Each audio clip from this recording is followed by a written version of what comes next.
Hello friends, नमस्कार।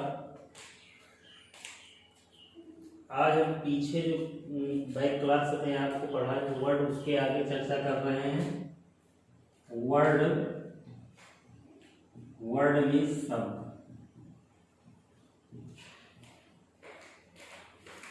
शब्द जो हमारा होता है ये ग्रुप ऑफ लेटर्स होता है। क्या होता है? ग्रुप ऑफ लेटर्स होता है। SRAM, इसको हम बोल सकते हैं राम। ये हमारा क्या है? ग्रुप ऑफ लेटर्स है, जिसमें हमने दो या दो से अधिक लेटर्स को आपस में मिला करके लिखा है, जो हमारा भाव प्रकट करता है। कोई भी लेटर लिखने के लिए हमें कम से कम एक कॉन्सोनेंट और एक वाउल साउंड हमको चाहिए। अगर ये दोनों मिल जाते हैं तो हम वर्ड की रचना कर सकते हैं। वर्ड की रचना के लिए हमें दो या दो से अधिक लेटर्स का ग्रुप बनाना है, और वो ग्रुप हमारा वाउल्स और कॉन्सोनेंट दोनों का होना चाहिए। ठीक, अब देखिए बात क्या कर रहे हैं कि दो या दो से अधिक लेटर्स का समूह जो कुछ भाव प्रकट कर दे हमारा शब्द कहलाता है। लेकिन एक स्पेलिंग भी बताए थे। स्पेलिंग मीन्स होता है वर्तनी। वर्तनी में थोड़ा सा डिफरेंस होता है, ग्रुप ऑफ लेटर से ये भी है, लेकिन यहाँ क्या होता है, थोड़ा सा चेंजमेंट हो जाता है। किनका? जैसे वर्ड हमारे होते हैं, तो वर्ड में जो ग्रुप ऑफ लेटर्स होता है उसमें थोड़ा सा चेंजमेंट अगर कर देंगे, भाव हमारा निकल रहा है तो वो सही हो जाता है। लेकिन जो स्पेलिंग होती है, यहाँ अगर जरा सा भी हमने चेंजमेंट लेटर्स में कर दिया तो उसका सेंस भी चेंज हो जाता है। यहाँ अगर हम चेंज कर रहे हैं तो हो सकता है उसका सेंस चेंज ना हो। वर्ड और स्पेलिंग में यही एक डिफरेंस होता है। वर्ड में जैसे हम पीछे भी बताए थे कि आज भी लिख रहे हैं सीता, पीछे हमने एक मीनिंग लिखी थी सोनी की, आज हम लिख रहे हैं सीता की। तो इसको हम SITA भी लिख सकते हैं, SEETA भी लिख सकते हैं। इस से दोनों का भाव जो निकल रहा है वो सीता का निकल रहा है। लेकिन अगर स्पेलिंग में हम जरा सा डिफरेंस कर दें, जैसे उस दिन हमने रेड की लिखा था और रीड की लिखा था, दोनों डिफरेंसेस जरा सा था। एक वर्ड हमने उसमें एक वर्ड का एक लेटर हमने चेंज कर दिया, हमारा सेंस भी चेंज हो गया था। जैसे READ लिखा था, और अगर हम इसमें से क्या कर दें, एक वर्ड कम कर दें, RED कर दें, या REED कर दें, तो दोनों में सेंस हमारा चेंज हो रहा है। यहाँ देखिए कोई चेंजमेंट नहीं, हमने I की जगह क्या लिख दिया है, उसके प्लेस पर EE लिख दिया, लेकिन कोई सेंस में फर्क नहीं पड़ा। लेकिन यहाँ आपका सेंस में फर्क पड़ रहा है। तो ये केवल एक निश्चित क्रम में लिखा जा सकता है। जो हमारा ग्रुप ऑफ लेटर्स है उसका एक निश्चित क्रम है, उस क्रम को हम चेंज नहीं कर सकते, बट यहाँ चेंज कर सकते हैं, हमारा सेंस निकलना चाहिए।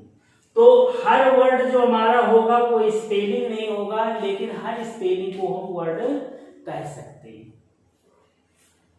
दो चीजें हमारी क्लियर हो गई। अब क्या करना है आगे? अब वर्ड का ग्रुप बनाना है।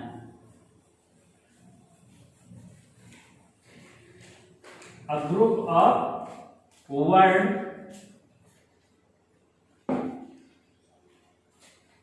अगर हम वर्ड का ग्रुप बना रहे हैं तो हमारा बन जाता है सेंटेंस। सेंटेंस मीन्स होता है वाक्य। वाक्य की जो रचना हुई है वो कहां से हुई है?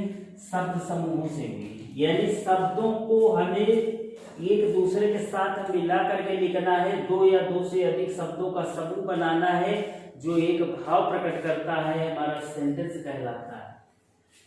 जैसे कि हम लिख रहे हैं, ही इज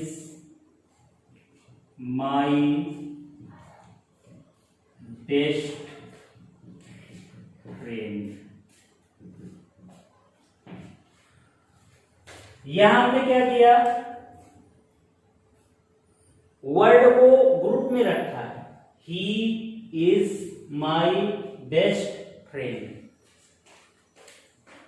ये क्या है? ग्रुप ऑफ वर्ड्स है। ग्रुप ऑफ वर्ड्स यानी शब्दों को मिला करके हमने लिखा है एक निश्चित क्रम में और ये एक निश्चित भाव देता है, इसीलिए इसको हम बोलते हैं सेंटेंस। सेंटेंस की डिफिनीशन भी बना सकते हैं कि a group of words that present a sense is called a sentence। अब सेंटेंस हमारा जो बना हुआ है, for example he is my best friend, ये हमारा सेंटेंस बना हुआ है। और सेंटेंस के आगे अब हम पढ़ेंगे पार्ट्स ऑफ सेंटेंस।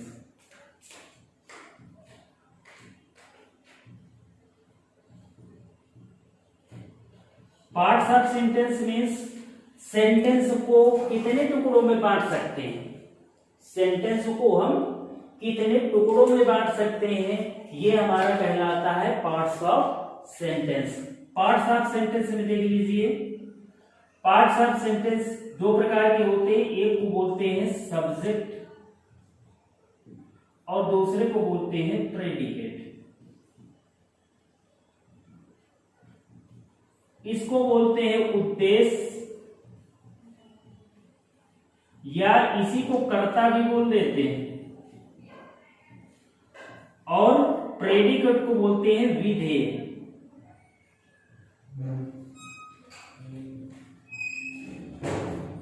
अब यहां देखिएगा, सेंटेंस को हमने दो पार्ट में विभाजित कर दिया, एक को हमने बोला सब्जेक्ट और दूसरे को बोला प्रेडिकेट। तो सब्जेक्ट और प्रेडिकेट ये एक ऐसे हैं जैसे कि अगर हम ये पेन ले लेते हैं, सपोज दैट इसको हम अगर सेंटेंस मान लेते हैं और इसके दो टुकड़े कर दें तो हमारा ये सब्जेक्ट और ये हमारा प्रेडिकेट। कहने का मतलब छोटे वाले भाग को हम कह सकते हैं सब्जेक्ट और बड़े वाले भाग को प्रेडिकेट कह सकते हैं। लेकिन ये हर जगह आपका नियम सही नहीं होगा, हो सकता है कि आपका सब्जेक्ट का पार्ट बड़ा हो, प्रेडिकेट का छोटा हो। ठीक, तो हमें क्या करना है, ये समझना है कि जैसे सपोज दैट इस पेन को अगर हमने सेंटेंस माना है और इसके हमने दो टुकड़े कर दिया है, तो एक को हम सब्जेक्ट और दूसरे को हम प्रेडिकेट में बांट लेंगे। अब दूसरी चीज आती है कि सब्जेक्ट और प्रेडिकेट को हमने बांट लिया, आगे क्या करेंगे, आगे हमको काइंड्स ऑफ सेंटेंस भी पढ़ना है। तो सपोज दैट हम अगर इस पेन को मान ले कि हमारा ये काइंड्स ऑफ सेंटेंस में है, अगर इसी प्रकार के हम 3 4 5 पेन ले लें और सबको अलग अलग देखें कि किसी का सेलो नाम है, किसी में आपका रोटोमैक लिखा हुआ, किसी में रेनॉल्ड्स लिखा हुआ है, कोई अलग अलग कंपनी ईस्ट से अलग अलग नेम सबके रख दें, तो ये जो हमारे हुए अलग अलग प्रकार के, इसको हम बोल दिए पेनों के कि अलग अलग हमारे पेन प्रकार हो गए, पेन के हमारे अलग अलग काइंड्स हो गए। तो उसी प्रकार सेंटेंस के भी हमारे अलग अलग काइंड्स होते हैं और उन काइंड्स को कहते हैं काइंड्स ऑफ सेंटेंस। अब उस पेन में अगर हम देख लें कि इसमें क्या क्या चीजें लगी हुई, इसके एक एक टुकड़े को अलग कर दें, इसको सपोज दैट हमने अलग कर दिया, इसको भी खोल करके यहां से अलग कर दिया, अंदर से भी पूरा अलग कर दिया, और एक एक जो लिया हुआ है, जैसे ये कह दें कि ये कैप है, ये बैक कवर है, ये इसका फ्रंट कवर है, किस प्रकार से अगर हम इसको बांट देते हैं, अलग अलग नाम से बुला लेते हैं, तो ये हमारा कहलाता है क्या, पार्ट्स ऑफ स्पीच। अभी जो सेंटेंस पढ़े हैं, सेंटेंस को मीन्स अगर हम इस पेन को सेंटेंस माने थे, तो अगर हम पेन को सेंटेंस माने, दो टुकड़े कर दिया तो सब्जेक्ट प्रेडिकेट हो गया। अगर हमने पेन के प्रकार देख लिए कौन कौन से पेन हैं, तो हो गया काइंड्स ऑफ सेंटेंस। और अगर हमने उस पेन के टुकड़े कर दिए, एक एक भाग को अलग कर दिया, जितना भी उसमें सामान लगा हुआ है हर एक को हम अलग अलग नाम से बुलाएं, वो हमारा हुआ पार्ट्स ऑफ स्पीच। पेन से नहीं समझना, पेन हम आपको केवल समझाने के लिए बता रहे हैं कि जिससे पेन के टुकड़े किए। तो उसी प्रकार से देखिए, ये जो आपका सेंटेंस दिया हुआ है, इस सेंटेंस में हमने सब्जेक्ट और प्रेडिकेट को अलग कर लिया, सब्जेक्ट अलग किया, जो बचा हुआ भाग था वो कहलाया प्रेडिकेट। अब इसी के अगर हम सेंटेंस की बात करें कि हमारा किस प्रकार का सेंटेंस है, तो ये हमारा असर्टिव सेंटेंस है। असर्टिव का कौन सा पार्ट है, तो हमारा अफर्मेटिव का सेंटेंस। अब हम हम इसमें क्या करें, एक एक वर्ड को अगर हम अलग अलग करके देखें, जैसे हमारा ही क्या है, प्रोनाउन है, ये इस क्या है, इस हमारी वर्ब है, माई क्या है, ये भी हमारा क्या है, प्रोनाउन है। लेकिन यहाँ जो यूज हुआ है एज एन एडजेक्टिव यूज हुआ है पॉजिटिव एडजेक्टिव के रूप में, ये आपका क्या है, बेस्ट एडजेक्टिव है। फ्रेंड क्या है, नाउन। तो ये जो हम अलग अलग इनके नाम बता रहे हैं, यही आपका पार्ट्स ऑफ स्पीच। अब हम बात कर लेते हैं कि सब्जेक्ट क्या होता है। सब्जेक्ट जो हमारा होता है वो क्या होता है, सब्जेक्ट किसी भी सेंटेंस में अगर हमको चूज करना है, ढूंढना है, कैसे निकालेंगे देख लें।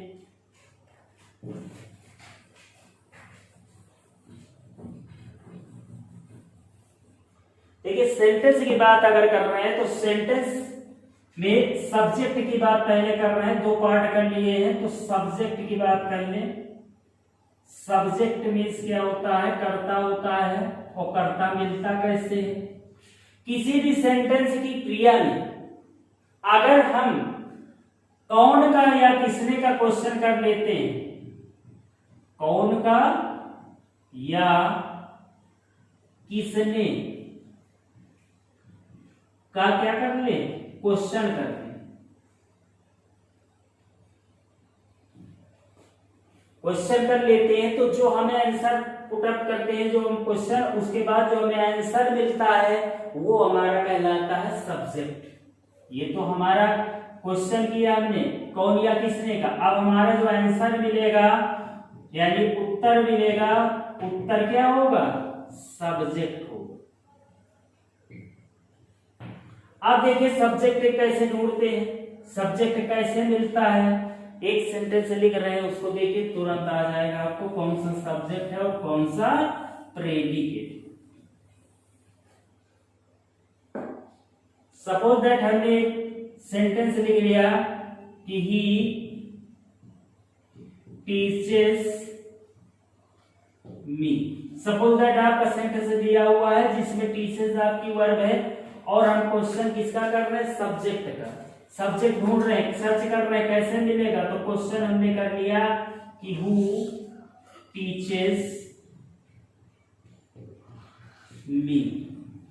क्वेश्चन हमने पुट अप किया, आंसर हमारा मिला ही। ही मीन्स क्या मिल गया, सब्जेक्ट मिल गया। सब्जेक्ट हमको कहां से मिलता है, जब हम क्वेश्चन पुट अप कर देते हैं किसमें, वर्ब में। वर्ब हमारी क्या दी हुई है, टीचेस। टीचेस में हमने क्वेश्चन कर लिया कि हु टीचेस मी, मुझे कौन पढ़ाता है, तो आंसर मिला कि ही, वह पढ़ाता है, कौन, वह। ये आपका कौन है, सब्जेक्ट यानी कर्ता मिल गया। कर्ता हमें ढूंढना है तो हमें कौन या किसने का ही क्वेश्चन करना है, और जो हम सब्जेक्ट को अलग कर दे किसी सेंटेंस से, सपोज दैट हमने ही को अलग कर दिया, टीचर्स मी अलग कर दिया, तो ये जो टीचर्स मी हमारा है ये बचा हुआ भाग होता है प्रेडिकेट।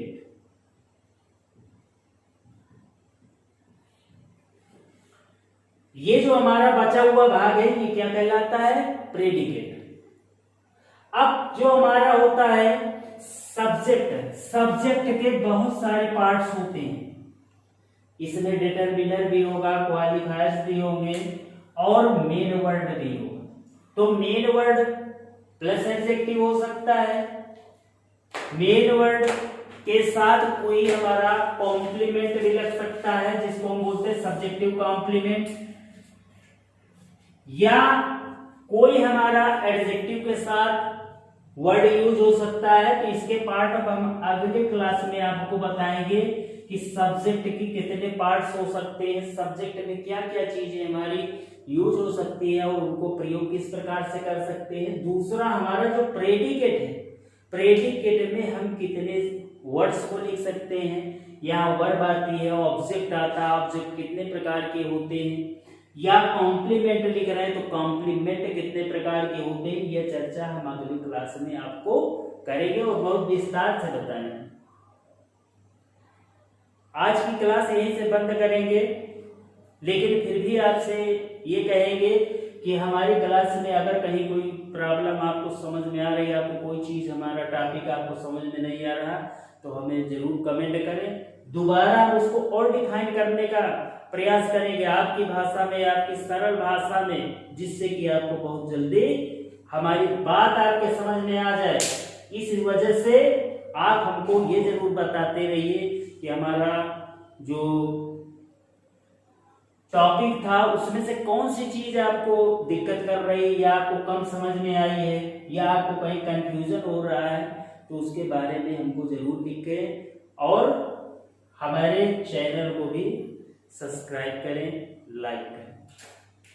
यदि आपको कोई प्रॉब्लम हो रही है, आपको समझने में कोई दिक्कत आ रही है, तो हमको बताइए, हम और सरल तरीका आपके लिए ढूंढेंगे जिससे आपको जल्दी से जल्दी हमारी बात समझ में आवे और आपकी सरल भाषा। हमने बुक की भाषा का प्रयोग नहीं किया। बुक की भाषा में आपको समझाने के लिए हमको बुक की भाषा में चलना हो तो बुक की भाषा में हम बहुत देर में आपको समझा पाएंगे, लेकिन हमने अपनी भाषा में आपको समझाया। सपोज दैट अभी हमने पेन का एग्जांपल लिया। पेन यहाँ कुछ भी नहीं है, pain is nothing here, but क्या किया हमने उसको एज ए एग्जाम्पल मान लिया और आपको तुरंत उसके बारे में बता दिए। उसको हमने किससे कंपैरिजन करा दिया, हमने एज ए पेन को हमने क्या मान लिया, सेंटेंस, और सेंटेंस में ही आपको डिफाइन करके पूरा बताए हैं। दूसरी चीज, हमारा जो पेन को चूज करने का था वो ये था कि आपको थोड़ा इंटरेस्टिंग लगे, आपको हमारी बात जल्दी समझ में भी आ जाए। Okay, thank you everybody.